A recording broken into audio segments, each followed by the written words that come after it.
कहते मेरी बहू अशुद्ध अवस्था में खाना बनाने का सारा सामान छू लेती है, उसी सामान में से ठाकुर जी को भोग बनाती हूँ, क्या है इससे ठाकुर जी नाराज होंगे?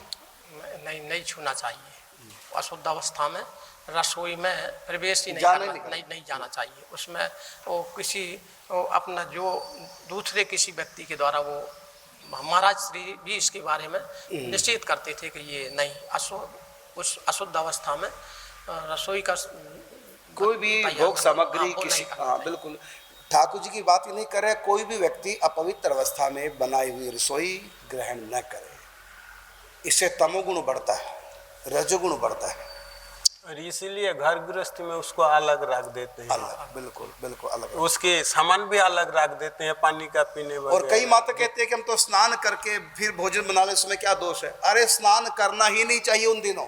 मैं कहता हूँ जो स्त्रियां इन दिनों 4-5 दिन स्नान करती है, उनको उनके इसमें रसोली हो जाती है, यूट्रस की समस्या हो जाती है, मासिक धर्म की अनियमितता हो जाती है, ल्यूकोरिया की बीमारी हो जाती है, कमर में दर्द रहने लग जाता है, सिर दर्द रहने लग जाता है, स्वभाव चिड़चिड़ा हो जाता है, और कई प्रकार की बीमारियां मासिक धर्म रुकने से हो जाती है, उसमें अवरोध पैदा होता है। उस समय ना पानी से स्नान, माने ठंडे पानी से स्नान करना चाहिए, और न ही हमको ठंडा पानी पीना चाहिए। स्नान तो करना नहीं चाहिए।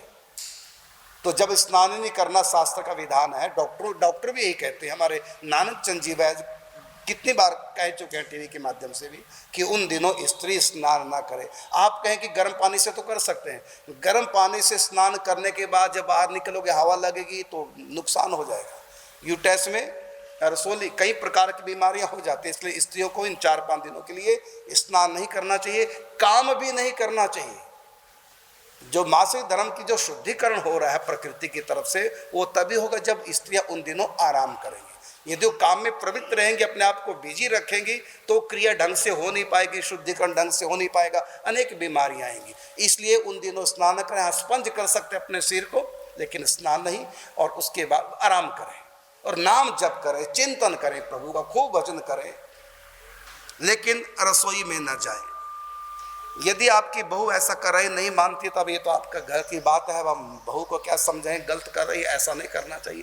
लेकिन ये बहुत बड़ी समस्या जनमानस के लिए आएगी, क्योंकि हमने देखा कि घर में अब वो संयुक्त परिवार तो रहे नहीं, अकेली घर में बहू है, वही सब कुछ करती है, सास बीमार है, और उसमें भी बहू को जब वो रजो धर्म में होती है तो ऐसी स्थिति में कौन भोजन बनाए, तो वही बना लेती। मैंने देखा घरों में कोई शुद्धि का ध्यान नहीं रखता। नहीं, तो ये तो आपातकाल के लिए है, लेकिन कलयुग में हर घर में आपातकाल आ गया, क्योंकि संयुक्त परिवार नहीं रहे। पहले चाचा चाची, ताई, देवरानी, जेठानी सब होती थी।